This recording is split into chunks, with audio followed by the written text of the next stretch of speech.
Hey there, it's Dean Odell with Seven Gables Real Estate in the Odell Group. This is the week of August 7th, and it is time for another Tustin Talks. What a crazy market we're in. Let's take a look at the charts we're going to be looking at today. Here they are. And there's about 6 charts we're going to roll through, and then we'll talk a little bit at the end. If you guys can do us a favor, make sure you like this and subscribe to it. Helps our channel, gets the word out there, right? It's all good information. And we'd love to hear your comments too, because we want to know where you guys think the market's going. I want to get that public sentiment coming in if we can. So let's get started. All right, so looking at this first chart, Orange County listing inventory, we can see where we are today, which is 2,475 homes. 2 weeks ago, we were a little bit lower than that. And then last year, look at that, 4,069 homes. So if you look at that blue line, that is the line we're on right now. And you can see the 3-year average is 6,753. So we are actually at, my goodness, the lowest point of active listing inventory on this entire chart for all the different years. Okay, let's look at the time of year and where we are in the inventory cycle on this next chart. So if you look at this chart here, you will see that we are currently in between the dotted lines as far as our time goes. And you can see this is the time when inventory peaks and then it starts to head down for the rest of the year. So that's not a good thing because you really use some more inventory. But let's look at how demand is shaking up on the next chart.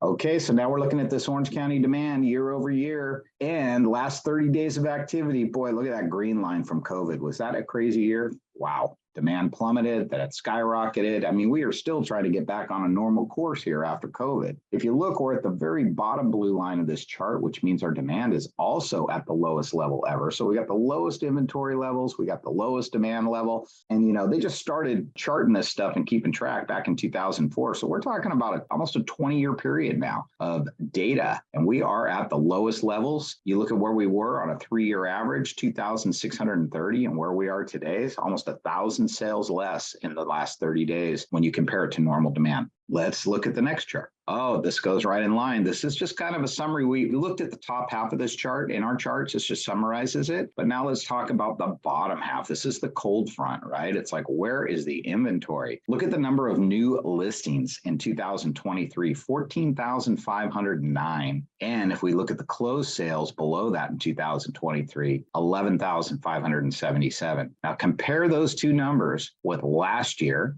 and then compare them with the 3-year average. And you can just see what's happening here. There's not enough listings. There's not enough sales. And the question is there not enough sales because interest rates have gone up, prices are high, or is there not enough sales because we don't have enough inventory? You know, we think that it's a combination of both. Obviously, there's a middle ground, but we don't know exactly where that middle ground is yet because we don't have enough inventory to test it. So hopefully we get some inventory on the market. Let's look at the next one. Orange County expected marketing time, that is starting to climb a little bit. We're at 47 days. You could see where we were 2 weeks ago. Last year, though, 67 days. We had inventory climbing last year. We had the market slowing down. So this is just kind of a whole different animal, right? You look at 2022 and you look at what that orange line was doing versus the blue line that we're on right now. So the 3-year average was 78 days. And let's look at the next chart. So now we want to look at the expected marketing time and break it down by price range.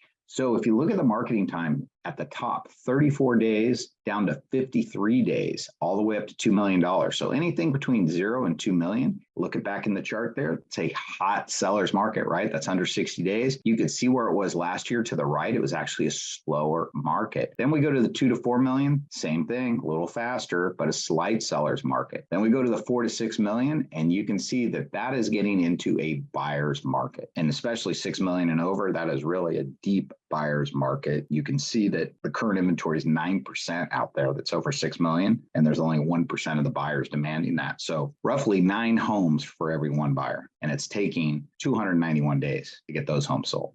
Okay, so this next chart here is really not a chart. It's a live feed from our MLS system, and it enables me to search data by any kind of criteria I want. So what I'm looking at here is I'm looking at the single family homes in Orange County, and I wanted you to see how they were classified by months of inventory. And when's the last time we had over 4 months of inventory? I mean, maybe a little bit here in July of 2014, maybe in 2019, 18, for just a little bit, we were right at 4. Well, guys, that is not even normal levels. That's like the very lowest range of normal levels. So when you look at like, when did we have like maybe 5 or 6 months? Well, here we go. Basically in January of 2012, 5.5 months. So guys, that's the last time we have had a balanced inventory on the market in Orange County. So we're talking 12 years.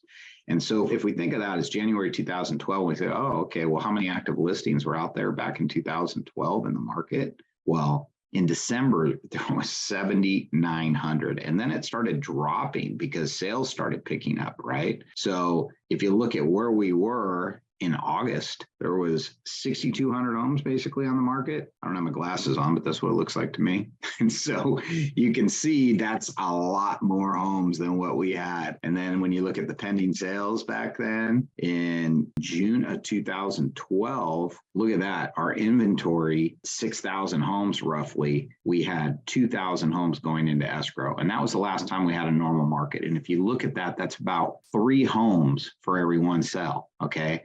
Compare that with where we are now, right? I mean, that is a big difference. I mean, right now we have roughly 2,200 homes and we have 1,500 sales, like 1.5 homes. So you can see our inventory really needs to double just to get back to normal levels. So it's going to be a while, guys. It's going to be a while. And that's assuming that demand stays muted and low. So what's going to change this thing? Well, that's what I would love to hear in the comments for you guys. I want to know how you guys think that this inventory is going to change. I have my own theories. And so with that, I'm now going to move to my advice for buyers and sellers. Okay, so you know what? Might be sounding like a broken record, buyers. Don't have FOMO, right? No fear of missing out, okay?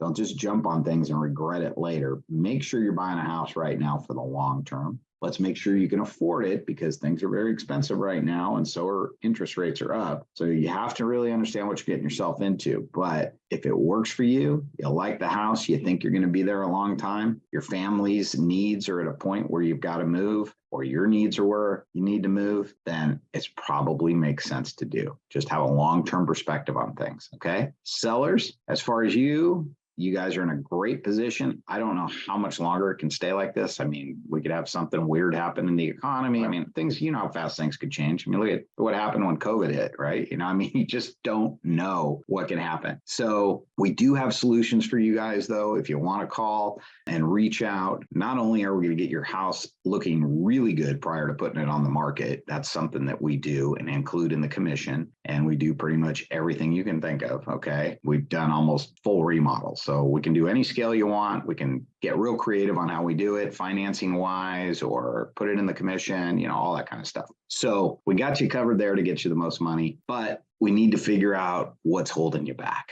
What's holding you back and see if we can solve that problem for you. I know there's a lot of people on the fence. I know there's pent-up demand for selling in there because people's lives change. People want to go places, but right now everyone's frozen just because of interest rates. And I don't know if that makes the most sense for you guys. So give us a call. We'll try to talk you through that. And if it's the best thing that you should stay, then you should stay. If it's the best thing that you should lease your house, then you should lease your house. But let's talk about it. We're advisors, we're consultants. We're not just trying to make you sell your house. It's not what it's all about for us. We've been here for years and years and years, and we plan on being here for a lot longer, right? So going on 4 decades with the Odells here in this town and in real estate. So from our whole team, thanks for watching. We will keep you informed. Please reach out and we'll help you in any way we can. Thanks. See you next time.